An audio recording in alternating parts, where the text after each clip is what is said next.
இதுக்கு நான் சிந்தனைகள் செயல்பாடுகள் என்ற ஒரு தலைப்பு கொடுத்துருக்குறேன். அது ஏன் அப்படி கொடுத்தேன் அப்படின்னு சொன்னால், நான் பணியாளர் மார்க் அவர்கள் எங்கள் ஊரில் வந்து ஒரு ஆசிரியராக பணியாற்றிய போது அவருக்கு வகுப்பில் நான் ஒரு மாணவி.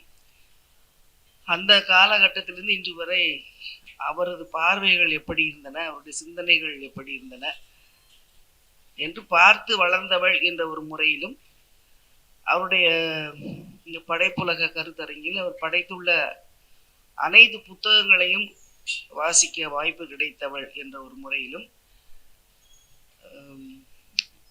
என்னுடைய வாழ்க்கையில் என்னுடைய வாழ்க்கை என்று சொல்லுவது என் குடும்பம், என் குடும்பத்தில் நடந்த பல இன்ப துன்ப நிகழ்வுகள், என் அண்ணனோட அவருக்குரிய தோழமை, இப்படியான பல விஷயங்கள் இருக்கின்றன. அவற்றை தொகுத்து பார்க்கும் பொழுது அது ஒரு ஆய்வு கட்டுரையாக எனக்கு உங்களிடம் சொல்ல முடியாது.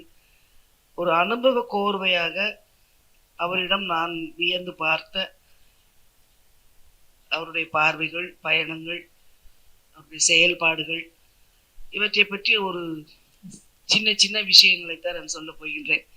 காரணம், அவை எந்த அளவுக்கு என்னை பாதித்தது, எனக்கு என்ன தாக்கம் ஏற்படுத்தியது, மக்களிடம் என்ன தாக்கம் ஏற்படுத்தியது, அவருடைய புத்தகங்கள் என்ன ஒரு தாக்கத்தை ஏற்படுத்தியுள்ளன என்ற ஒரு வகையில் ஒரு சிறிய அனுபவ பகிர்வு. இந்த கருத்தரங்கில் என்னை பகிர்வதற்கு என்னை அழைத்த கருத்தரங்கு குழுவினருக்கு நான் முதலில் நன்றியை கூறிக்கொள்கிறேன். ஏற்கனவே தோழர் ஜெகத் கஸ்பர் சொல்லியது போல அவரது நேர்காணலின்படியும், நீளத்துக்கு அவர் தந்த நேர்காணல் படியும், அவர் ஒரு எழுத்தாளராக மாறுவதற்கான ஒரு அடித்தளம் என்னவென்று அவர் சொல்லி இருக்கின்றார். அதில் அவர்கள் ஒரு 5 பேர் எங்கள் ஊரிலிருந்து வித்தியாசமான வேறுபட்ட கருத்தியல்கள் கொண்டவர்கள், ஆனால் நண்பர்கள், வேறு வேறு ஜாதி, வேறு வேறு மதம், வேறு வேறு கருத்தியல் எல்லாமே இருந்தாலும் கூட அவர்களை ஒன்றிணைத்தது அவர்களுக்கு இலக்கியத்தின் மீது இருந்த ஒரு காதல். அதனால் அவர்கள் அனைவரும் உட்கார்ந்து அமர்ந்து பேசும் பொழுது, எடுக்கும் பொழுதெல்லாம் நாங்கள் பார்த்திருக்கின்றோம் அந்த நிகழ்வுகளை. ஆனால் அப்பொழுது இருந்தே எல்லாரும் கத்திக்கொண்டு சண்டை போட்டு கொண்டு அது போலதான் பேசுவார்கள். எங்களுடைய மெயினான ஒரு பஜார், ஒரு சின்ன கடை வீதி, அங்கு உட்கார்ந்து பேசும் பொழுது அனைவருமே பார்ப்பார்கள். அனைவருமே எங்களுக்கு அப்பொழுது எதுவும் புரிந்ததில்லை. ஆனால் என்ன சொல்லிக் கொள்வார்கள் என்றால், என்னதான் பேசுவானுங்களோ இப்படி கத்தி கத்தி பேசிட்டு இருக்கானுங்க அப்படிதான் சொல்லுவாங்க எல்லாருமே. எங்களுக்கும் அது இதாக இருக்கும். எங்கள் அம்மாவுக்கு பதிய தலைவேதனையாக இருக்கும். ஏன்னா இவங்க 11 மணி, 12 மணி, 2 மணி, 3 மணிக்கெல்லாம் பேசிட்டு வீட்டுக்கு வந்து கதவை தட்டிட்டு இருப்பாங்க. அந்த மாதிரியான ஒரு சூழலை பார்த்து எனக்கும் அப்போ எதுவுமே எனக்கு புரியலை. ஆனால் மெல்ல மெல்ல வந்து அந்த எழுத்துனா என்ன, புத்தகம்னா என்ன அப்படின்ட்டு அவங்களுக்கு இருந்த இதில் வந்து எங்கள் அண்ணனும் நானும் நெருக்கமாக இருந்தோம். அந்த வகையில் எங்கள் அண்ணன் எனக்கு நிறைய பகிர்ந்திருக்கிறார்கள். அந்த அடித்தளத்தில் வந்து அவர் வளர்ந்து வரும் பொழுது, பின்னாளில் அவர்கள் ஒவ்வொருவரும் அவர் வாழ்க்கைக்கு சென்று விட்டார்கள். ஆனால் இன்றும் அவர்களுடைய நட்பு தொடர்கின்றது. அதன் பின்பு என் அண்ணன் அவர் எழுத்தாளரானது, அப்புறம் இவர்களுக்கு இந்த உறவுகள், இதெல்லாம் பார்க்கும்போது எனக்கும் அந்த வகையில் ஒரு எழுத்து பரிச்சயம், புத்தகங்கள் பரிச்சயமானது, எழுத்தாளர்கள் பரிச்சயமானார்கள். அப்படி ஒரு வாய்ப்பு எனக்கு கிடைத்தது. நான் எழுத ஆரம்பிக்கும் பொழுது, முதலில் நான் என்னுடைய வாழ்க்கையில் கான்வெண்ட் போக வேண்டும் என்று சொல்லும்போது, நான் முதலில் ஆசிரியர் இருந்தால் கூட அதுக்கப்புறம் தொடர்பு இல்லை. அப்படி என் அண்ணன் மூலம்தான் எனக்கு தொடர்பு ஏற்பட்டது. சென்று அப்புறம் அது வேற கதை. ஆனால் மார்க் அவர்களின் புத்தகங்கள், எழுத்துக்கள் என்று நான் சொல்லும்போது, அந்த வாசிப்பு ஏதோ ஒரு விஷயம் அவர்களுக்குள் இருக்கிறது, வாசிக்கிறார்கள், பேசுகிறார்கள் என்ற ஒரு புரிதல் இருந்தது.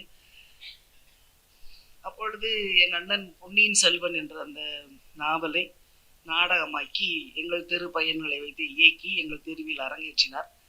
அப்பொழுது பணியாளர் மார்க் அவர்கள், அப்பொழுது அவர் துறவரத்தில் சேரவில்லை என்று நினைக்கிறேன், இல்லை அப்பொழுது அவர் வந்து அதுக்கு தலைமை தாங்கி உரையாற்றினார்கள். ஸோ இந்த சின்ன சின்ன விஷயங்கள் எங்களுக்கு நாங்கள் நேரில் பார்த்து பரிச்சயமாகி வளர்ந்தது. அதுபோல் அப்பொழுதே அந்த 5 பேரும் சேர்ந்து இலக்கிய வெளிவட்டம் என்ற ஒரு பத்திரிகை நடத்தினார்கள்.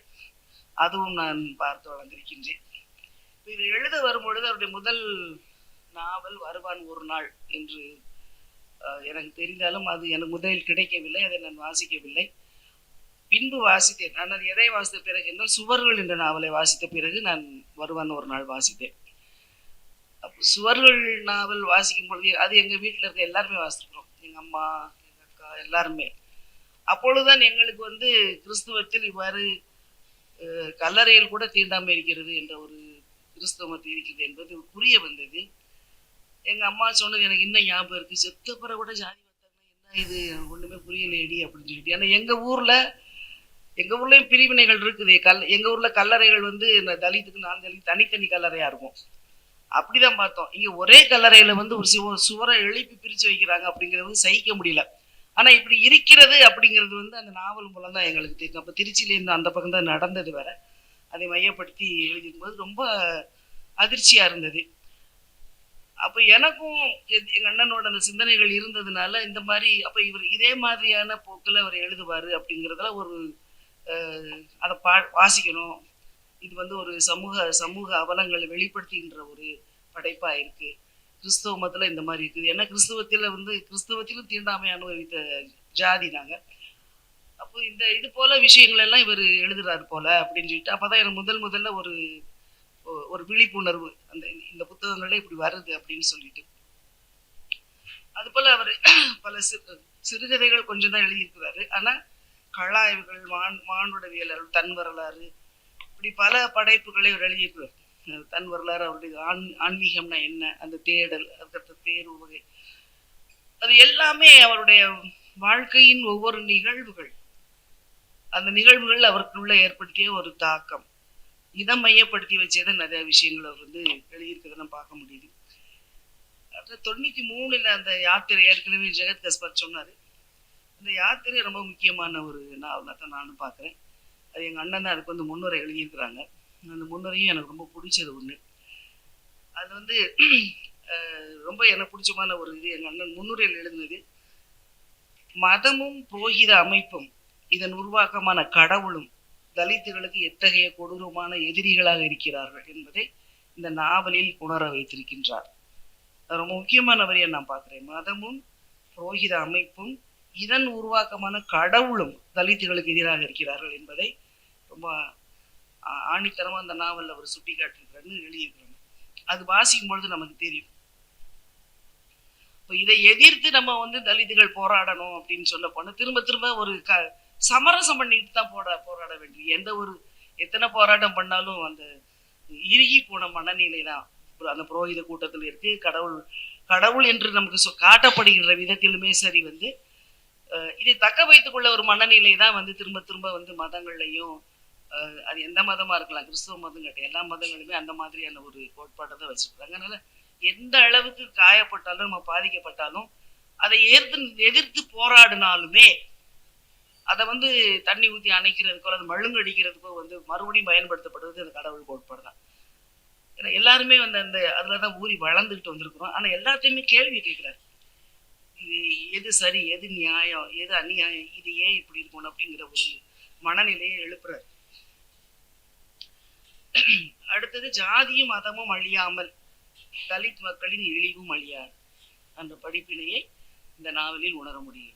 ஜாதியும் மதமும் அழியணும், அது அழிஞ்சாதான் தலித் மக்கள் விடுதலை பெறணும். ஆனா இதுல இன்னும் ஒன்று இருக்குது, இந்த பெண்ணடிமை. ஆனா தொடர் மார்க் வந்து பெண்ணடிமை பற்றியோ பெண்களை பற்றியோ மிக நிறைய எழுதலை என்னோட கருத்துப்படி.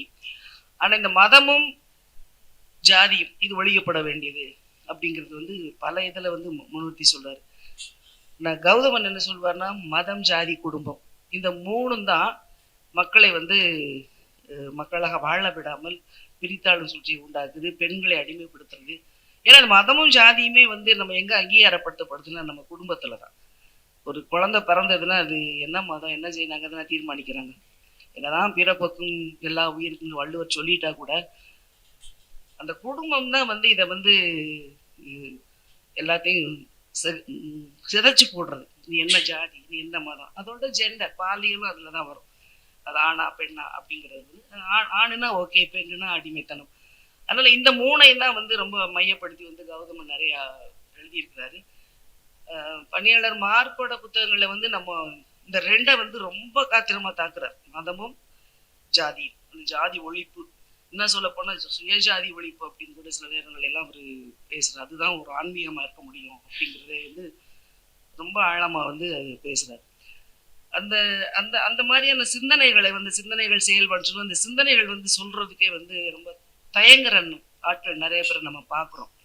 அதாவது சில பேர் நம்புவாங்க, ஆமா மதமும் ஜாதி இந்த மாதிரி பண்ணுது, அதோட குடும்ப குடும்ப அமைப்பு வந்து ஒரு அநீதியான கட்டமைப்பு தான். அதுலயுமே வந்து உங்களுக்கு ஆணாதிக்க சமுதாயம் உள்ள ஒரு குடும்ப அமைப்பு தான். அதை கூட சில பேர் பேசிடுவாங்க, ஆமான்னு சொல்லிக்கிறாங்க. அது இல்லாம நமக்கு வாழ முடியாது அப்படிங்கிற ஒரு மனநிலையத்தை உருவாக்கி வச்சிருக்காங்க பெண்களோ ஆண்களோ. ஆனா இந்த மதமும் ஜாதிங்கிறது வந்து பல பேர் தெரிஞ்சா கூட அதை வந்து தொடுறதுக்கு வந்து எழுத்தாளர்களும் சரி மற்றவங்களும் சரி அதை வந்து பெருசா கண்டுக்கிறது இல்லை. அது அது அழிக்கப்பட வேண்டியது அப்படின்னு தெரிஞ்சாலும் கண்டுக்கிறது இல்லை. ஆனா இவரோட எல்லா நாவல்கள்லையுமே ஏறக்கூடிய அந்த சமத்துவம், ஜாதி இருக்கக்கூடாது, மதம் இருக்கக்கூடாது. மதம் இருக்கக்கூடாதுன்னா இப்ப நீ நான் வந்து எழுதியிருக்கோம் சமீபத்தில் வந்து இயேசும் நான் ஒன்று எழுதுறேன். அதுல வந்து எப்படி இயேசு நம்மள மாதிரி தான், அதுக்கு இயேசுனா ஒரு தெய்வீக தன்மை கொடுத்து அவரை வந்து ஒரு என்ன இயேசு ராஜா, இயேசு அவர் வந்து ஒரு டாமினன்ட் கேரக்டர் நம்மளாம் அப்படி இல்லை. அன்பு வந்து சமநிலையில் இருக்கவங்களுக்கு தான் வர முடியும். அது மாதிரி இயேசும் என்னோட இருக்கிறது, எனக்கு நான் அவர் அன்பு செய்ய முடியும், அவர் என்ன அன்பு செய்ய முடியும்னா சமமா நம்ம இருக்கணும். நான் அப்படிதான் இயேசுவை பார்க்குறேன். அப்படிதான் நம்ம மனிதர்கள் அந்த மாதிரி தான் இருக்க முடியும். பயம் இருக்கிற இடத்துல வந்து அன்பு செய்ய முடியாது. இப்போ அந்த ஒரு நிலைப்பாடுல வந்து அவையெல்லாம் நீக்கப்பட வேண்டும். சமத்துவ சமுதாயம் இருக்கணும். அடிப்படையில எல்லா எழுத்துமே அவரோட வந்து மக்களாக மதிக்கப்பட வேண்டும். அதுவும் மாண்பு நிறை மக்களாக, ஒரு கௌரவமும் மதிப்பும் உள்ள மக்களாக, எல்லாரும் ஒண்ணு அப்படிங்கிற ஒரு துணி தான் அவருடைய பல நாவல்களை நம்ம பார்க்க முடியும். இந்த நாவல் இன்னொரு முக்கியமான ஒரு விஷயம் என்னன்னா, தலித்துகளோட நியாயங்களை மட்டும் இல்லை, தலித்துகளை நசுக்குகின்ற அந்த உயர் ஜாதி கிறிஸ்தவ நியாயங்களையும் அப்படி ஒன்னோட ஒன்று மோத விட்டு அழகா கொண்டு வந்திருப்பார். வழக்கமா நாவல்ல வந்து ஒன் சைடு எடுப்பாங்க, ஒரு சைடுல இவங்களோட இதுதான் அப்படிங்கிற மாதிரி சொல்லிட்டு அது இது வந்து மேபி நம்ம வாசகர்கள் யோசிக்கலாம், எல்லாத்தையுமே யோசிக்காமலும் போகலாம். ஆனா இந்த குறிப்பிட்ட நாவல்ல வந்து தலித்துகளோட நியாயங்கள் இதெல்லாம் இருக்கு. வாசிக்கும் போது ஆமா அது நியாயம் தானே அப்படின்னு அவங்க தோணும். அடுத்து பாத்தீங்கன்னா அவங்க நசுக்கிற அந்த ஜாதி கிறிஸ்தவர்கள், அந்த குறிப்பிட்ட நாவல ரெடியார் கிறிஸ்தவங்க, அவங்க நியாயங்களையும் சொல்லுவாங்க. அதை வாசிக்கும் போது இவன் சொல்றது சரியா தானே இருக்கு அப்படிங்கிற மாதிரியான ஒரு ஒரு இந்த பட்டிமன்ற பேச்சாளர் மாதிரி இதுக்குமான நியாயங்களை வெளிப்படுத்திக்கிட்டே வருவார். ஆனா கடைசியில நமக்கு வாசிக்கிறவங்க வந்து அது ரெண்டையும் பார்த்து ஒப்பிட்டு பார்க்கும்பொழுது, சீர்தூக்கி பார்க்கும் பொழுது எது நியாயம், எதற்கான நியாயம், எது பக்கம் நம்ம நிக்கணும் அப்படிங்கிற ஒரு விழிப்புணர்வு சிந்தனை வந்து நமக்குள்ள தூண்டுகின்ற ஒரு விதமா அதை எழுதியிருக்கிறத பார்க்கலாம். சில சமயம் பார்த்தா அந்த நியாயங்கள் அவங்களை அடக்குகின்ற அந்த மேல் ஜாதி என்று சொல்லப்படுகிற நியாயங்களை பார்த்தா எப்படி நியாயங்களா இருக்கும் இந்த நாவல்னு சொன்னா, அவங்களோட ஆதிக்கம் கை மீறி போயிடக்கூடாது, தலித்துகள் மேல உள்ள ஆதிக்கம் போயிடக்கூடாது, கை நழுவி போயிடக்கூடாது, என்னைக்கும் இவங்களை நம்ம அடியிலே வச்சு சுகம் காணணும் அப்படிங்கிற ஒரு நியாயமா தான் அவங்களோட நியாயம் இருக்கும். தலித்துக்களோட நியாயம் வந்து இந்த அடிமைத்தனத்திலிருந்து நம்ம விடுதலை ஆகணும், நம்மளும் மனுஷங்களா வாழணுங்கிற அந்த நியாயத்தோட இந்த நியாயத்தை மோதுவார். இவங்களோட நியாயம் வந்து இல்ல நீங்க இப்படிதான் இருக்கணும், உங்களோட அதான் அது வந்து எல்லாமே ஒரு பொது புத்தியில் அப்படிதான் நினைக்கணும், இவங்களாம் இப்படிதான் இருக்கணும் அப்படின்னு. அது இங்க நம்ம யோசிச்சு பார்த்தோம்னா இவங்க என்னைக்குமே நம்ம அடியில தான் இருக்கணும், அவங்க விடுதலை ஆயிடக்கூடாது அப்படின்னு அவங்களோட அப்படி ஆயிட்டா நம்மளும் அவங்கள மாதிரி தலித்துக்களா அந்த நிலைக்கு போயிடுவோமோ அப்படிங்கிற ஒரு அச்ச உணர்வு அவங்ககிட்ட இருக்கிறத நம்ம பார்க்கலாம். இதுல வந்து எனக்கு ஒரு சின்ன இவர் டால்ஸ்டாயோட சின்ன ஒரு பேரை ஞாபகம் வருது. அது இது இப்பதான் எனக்கு ஞாபகம் வருது. அது வந்து அவரு ஒரு தடியா இருக்கிற ஒரு மனுஷன் என்ன செய்வான், ஒரு ஒல்லியா இருக்கிற மனுஷன் தோள் மேல ஏறிட்டு உட்கார்ந்துருப்பான். அப்ப அந்த ஒல்லியா இருக்கிற மனுஷனுக்கு வந்து சுமக்கவே முடியாது, அந்த ஆளை வந்து அவ்வளவு வெயிட்டா இருக்கும். அப்ப அவர் சொல்வாரு, அவனுக்கு தூக்க முடியாம 24 மணி நேரம் சுமந்துக்கிட்டே அலையவும் அந்த மேல உட்கார்ந்துருக்கிற அந்த ஆளுக்கே சொல்லுவான், அந்த உன்னைய பார்த்தா எனக்கு பாவமா இருக்கு, நீ என்ன வந்து 24 மணி நேரம் தூக்கி சுமந்துக்கிட்டு இருக்கிற, ஆனா இது அநியாயம்னு எனக்கு தெரியுது, அதனால நான் என்ன நினைக்கிறேன்னா, நீ விடுதலை பெறணும் அப்படிங்கிறது என்னோட ஆசை அப்படின்னு எல்லாமே சொல்லிட்டு கடைசி என்ன சொல்லுவான், ஆனா நான் அவன் தோல்ல இருந்து மட்டும் நான் இறங்க மாட்டேன் அப்படின்னு சொல்லுவான். இந்த மாதிரி நியாயம் தான் நம்மளை தலித்துக்களை அடக்கி ஒடுக்குகின்றவர்களோட நியாயங்களா இருக்கும். எல்லா விதமான நியாயங்கள், தர்க்கங்கள் எல்லாமே பேசுவாங்க. ஆனா ஃபைனலா ஆனா நான் இருக்கிற நிலையில இருந்து நான் விட்டு தர மாட்டேன். நான் உன்னை அணுகிக்கிட்டே தான் இருப்பேன். அதை தெளிவா அந்த நாவல்ல நம்ம பார்க்க முடியும். இப்ப இன்னும் ஒரு முக்கியமான ஒரு விஷயம் என்னன்னு சொன்னா, இதுல மக்கள் அடையாளம் பெறுவாங்க. ஒரு கதாநாயகன், ஒரு கதாநாயகி, அல்லது ஒரு வில்லன் அந்த மாதிரி ஒரு நாவலுக்கு வராம திரளாக முக அடையாளங்கள் இல்லாமல் மக்கள் இயக்கம் ஒரு அடையாளமா வரும். அந்த மாதிரி ஒரு விசேஷமான தன்மை இதுல இருக்கு. இதுல இந்த கேரக்டர்ஸ் ஃபாதர் ராஜா, கிட்டேரியான், இசைக்கி, ராயப்பரெட்டி, பிஷப், இந்த பாத்திரங்கள் எல்லாம் தனித்த கருத்து மற்றும் உணர்வுகளோடு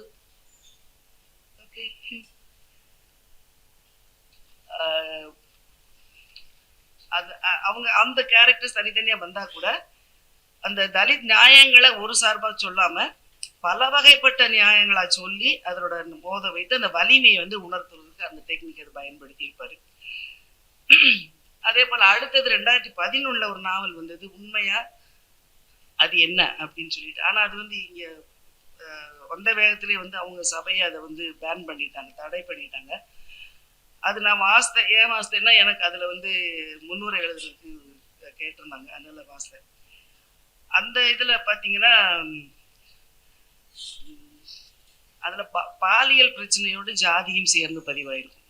இந்த மாதிரி துறவற சபைகள் நடக்கின்ற பாலியல் பிரச்சனைகள் பிளஸ் ஜாதி அடக்குமுறைகள், ஜாதி ஏற்றத்தாழ்வுகளை பற்றி அது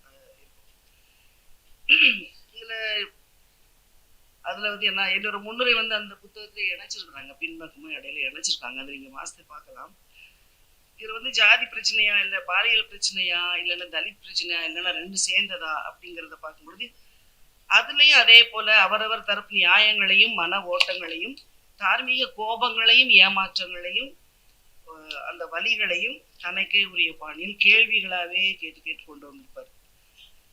அது இதையும் வெளியில கொண்டு வர்றதுக்கு தயங்குவாங்க. இதை வெளிச்சத்துக்கு கொண்டு, அதாவது அந்த மாதிரி விஷயங்கள் நடக்குது, ஆனா அதை வெளியில கொண்டு வர்றதுக்கு தைரியம் வேணும், அந்த துணிச்சல் அவற்றை இருக்குது. இதே ஜாதி பிரச்சனை துறவிகள் எடுக்கும் நிலைப்பாடுகளும் செயல்பாடுகளும் அவர்களது அலட்சிய போக்கும் பல சமயங்களில் கிறிஸ்துவின் விழுமியங்களுக்கு எதிராகவே இருக்கிறத நம்ம பார்க்க முடியும். அது எல்லாத்தையுமே அதை உண்மைத்தன்மையோட அதான் உண்மையா அது என்ன அப்படிங்கறது அந்த பைபிள்ல வர அந்த இதை தலைப்பா கொடுத்துருப்பாரு. சாதாரண மக்கள்கிட்ட இந்த ஜாதி உணர்வு மங்கி போனா கூட அதை மறுபடியும் அதை உயிர்ப்பிக்கிறது ரொம்ப வேதனை சொல்ல போன இந்த கிறிஸ்தவ துறவிகள், குருக்கள், இவங்கெல்லாம் நிறுவனங்கள் எல்லாத்துலயுமே அதை திரும்ப திரும்ப புதுப்பிச்சுக்கிட்டே இருக்கிறாங்க. ஒரு பக்கம் துறவிகளோ அல்லது குருக்களோ ஒரு அமானுஷிய பிறவிகள் இல்லை அப்படின்னு நமக்கு தெரிஞ்சாலுமே, எல்லா இயல்புகளோட இருக்கிறாங்க அப்படின்னு தெரிஞ்சாலுமே, எல்லா மனிதர்களை போல எல்லா உணர்வுகளும் கொண்டவங்க தான் எல்லாம் இருந்தாலுமே, ஆனா அவங்க அதுபடி வாழாத பொழுது என்ன அந்த மாதிரியான நிகழ்வு இருக்காது. அந்த நாவல ரொம்ப அழகா கொண்டு வந்திருப்பாங்க. அதெல்லாம் இன்னைக்கு போகல, ஏன்னா எனக்கு டைம் இல்லை. மட்டும் நான் முடிக்கிறதுக்கு முன்னாடி சொல்ல விரும்புறது, பாலியல் உணர்வு பாவகரமானது அல்ல, மனித இயல்பு. அதனை கையாளும் சாமர்த்தியமும் மனிதனுக்கு உண்டு. ஆனால் சாதிய உணர்வு மனித இயல்பு அல்ல. படைப்பில் மனிதனை தவிர வேறு எந்த உயிரும் எந்த ஜீவராசியும் ஜாதி பார்ப்பதில்லை, மேல் கீழ் என்று பார்ப்பதில்லை.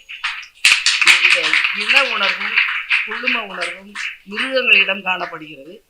ஆனால் ஆறறிவு கொண்டதாக சொல்லிக்கொள்ளும் மனிதர்களிடம் அந்த குழும உணர்வு மட்டுமின்றி சக மனிதனை ஜாதியாக பிரித்து பிறப்பு முதல் இறப்பு வரை அவனை அசிங்கப்படுத்துவதும் இழிவுபடுத்துவதும் மிருக வரியுடன் நடந்து கொள்வதும் கண்மூடாக இன்று வரை நாம் பார்த்து கொண்டிருக்கிறோம்.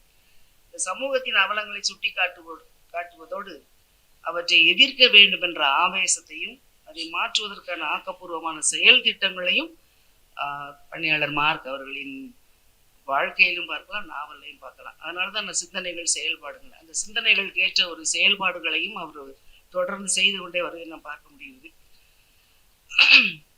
அம்பேத்கர் சொல்வார், உன்னுடைய விடுதலை அரசியல் அதிகாரத்தில் இருக்கிறது, காவடி தூக்குவதிலோ உண்ணாவிரதத்திலோ இல்லை என்கிறார். அதனால அவர் வாழ்நாள் முழுவதுமே அந்த ஜாதி ஒழிப்புக்காக வந்து செயல்பட்டுட்டே இருந்தார். அதே போல இவரோட நாவல்களையுமே பார்த்தீங்கன்னா ஜாதி ஒழிப்பு வந்து ரொம்ப மைய கருத்தா இருக்கும் எல்லா விதத்துலையுமே. ஏன்னா ஜாதி வளர்ந்துருச்சுன்னா அப்புறம் பிரச்சனைகளே இல்லை, எல்லா பிரச்சனையுமே தீர்ந்துடும். ஜாதியினாலதான் இருக்கிற எல்லா பிரச்சனையும் வந்துட்டு இருக்குது. இந்த யாத்திரை நூலுக்கு வந்து அது ரொம்ப தூக்கலா காட்டுது. அது மாதிரி உண்மையை விலை என்னங்கிறது பாலியல் பிரச்சனையும் சேர்ந்திருக்குது. அதனால இவர் வந்து ஒரு சரியான நிலைப்பாடு எடுத்து எழுதக்கூடிய ஒரு எழுத்தாளராக இருக்கிறாரு. இப்படியும் இருக்கலாம் அப்படியும் இருக்கலாம், அப்படி ஒரு ரெண்டு கட்டம் கிடையாது. ஒரு ஒரு கருத்தியலை நோக்குனா அதுதான் அப்படின்னு ஒரு நாவல்ல கிடையாது. எல்லா நாவல்களையுமே அதை ஆணித்தரம் முன்னிறுத்தக்கூடிய ஒரு எழுத்தாளரை பார்க்குறேன். அது மாதிரி எங்க பிரச்சனை இருக்கிறதோ அதன் பக்கம், எங்க அநியாயம் நடக்கிறதோ அதன் பக்கம் தான் நிக்கணும் அப்படிங்கிற ஒரு நிலைப்பாடு எடுக்கக்கூடியவர். அதுக்கு ஒரு சின்ன ஒரு நான் ஒரு வாசத்தை ஒரு சின்ன ஒரு நிகழ்வோட நான் முடிச்சிடுறேன். ஒரு கோயில்ல வந்து பிஷப் வந்து பிரசங்கம் பண்ணிட்டு இருக்காரு. பூசை முடிச்சுட்டு பிரசங்கம் பண்ணும் பொழுது அங்க நிறைய விவசாயிகள் பூசையில இருக்கிறாங்க. அந்த பிரசங்கத்துல கேட்டுட்டு இருக்கிறாங்க. அப்ப அவர் என்ன சொல்றாருன்னா, அந்த பிஷப் வந்து நீங்கள்லாம் நல்ல கடின உழைப்பாளிகள், நல்லா உழைக்கணும், நிறைய சம்பாதிக்கணும், நல்லபடியாக உழைத்து அந்த நிலச்சுவந்தாருக்கு வந்து நேர்மையாக நடந்துக்கணும். அந்த ஒரு நேர்மையும் வாய்மையும் நடந்தால் தான் நீங்கள் கிறிஸ்தவங்களாக இருக்க முடியும், கடவுளின் பிள்ளைகளாக இருக்க முடியும், அன்பு செலுத்தணும், மன்னிக்கணும், இந்த மாதிரிப்பட்ட விளிமியங்கள்லாம் சொல்லிகிட்டே இருக்காரு. அப்போ அதில் ஒரு விவசாயி எழுந்து கேட்குறாரு, சரி ஆண்டவரே, நான் வந்து உண்மையான கிறிஸ்தவ நான் வாழ விரும்புகிறேன், ஆனால் வந்து எனக்கு கோபம் வருது ரொம்ப. ஏன்னா நான் வந்து ராத்திரி போல வேலை செய்கிறேன், 100 மூட்டை 200 மூட்டை நெல் விளைவிச்சு கொடுத்துட்ருக்குறேன். ஆனால் அவர் வந்து எனக்கு ஒரு 5 படி 4 படி இப்படி தான் கொடுக்குறாரு, அது எனக்கு பத்த மாட்டேங்குது. அதனால் நான் கொஞ்சம் அதிகமாக கேட்கலாம் அப்படின்னு கேட்டோம்னா அவர் அடிக்க வர்றாரு, கோவிக்கிறாரு, ரொம்ப இழிவாக நடத்துகிறாரு. என்னால் அவர்கிட்ட கோபமாக தான் பேச முடியுது, அவரை நேசிக்க முடியல, மன்னிக்க முடியல. நான் என்ன செய்யலாம் நீங்கள் சொல்லுங்க அப்படின்னு சொல்லிட்டு கேட்குறாரு. பிஷப் சொல்கிறாரு, அதெல்லாம் நீ என்கிட்ட சொல்கிற, அதெல்லாம் நான் ஒன்றும் செய்ய முடியாது. நான் வந்து நீயும் கடவுளோட பிள்ளை, நீயும் கடவுளோட பிள்ளை, உங்கள் 2 பேருக்கும் நான் உங்களை அன்பு செய்கிறேன். நான் உங்கள் 2 பேரையும் நான் ஒன்றா சேர்க்குற பாலம். நான் உன்னையும் நான் கடவுள்கிட்ட சேர்க்கணும், அவனையும் நான் கடவுள்கிட்ட சேர்க்கணும் அப்படின்னு சொல்லி சொல்கிறார். அப்போ அவர் சொல்லிட்டு, பாலம்னா 2 பேரையும் சேர்க்கணும், பாலம்னா ஏதாவது ஒரு பக்கம் தானே இருந்து கட்டணும். அப்போ நீங்கள் எங்கள் பக்கம் இருந்து தொடங்குறீங்களா, அவங்க பக்கம் தொடங்குறீங்க, யார் பக்கம் நீங்கள் எடுக்கிறீங்க, நிலைப்பாடு எடுக்கிறீங்க அப்படின்னு சொல்லும்போது அவர் சொல்கிறாரு, இல்லை இல்லை அப்படியெல்லாம் நீ கேட்கக்கூடாது, நடுநிலையாளன் நான். ஏன்னா நான் வந்து ஒரு பிஷப் ஆண்டவருக்கு பிறகு அது நான் நடுநிலையாளனாக தான் செய்ய முடியும் அப்படின்னு. அப்போ சொல்லுவார் அந்த விவசாயி, சொன்னா, யாருமே சரித்திரத்தை இதுவரை நடுவில் இருந்து பாலத்தை தொடங்கி கட்டினதில்லை, கட்டவும் முடியாது, நீங்க என்ன பேசுறீங்கன்னு புரிஞ்சுக்கிட்டேன்னு சொல்லிட்டு உட்காந்துட்டான்.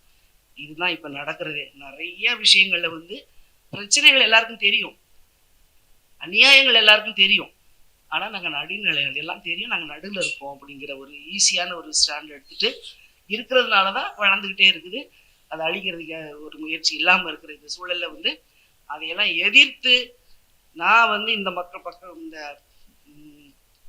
அடித்தட்டு மக்கள் பக்கம் தான் நான் இருக்கிறேன், அவங்களோட விடுதலைக்காகத்தான் நான் இருக்கிறேன் அப்படிங்கிறத ஒரு பிரகடனமாகவே முழங்கி ஒரு புத்தகம் நாவல்களை படைச்சு எழுதியிருக்கிறாரு மார்க் என்று சொல்லி வாய்ப்பு நன்றி விடைபெறுகிறேன்.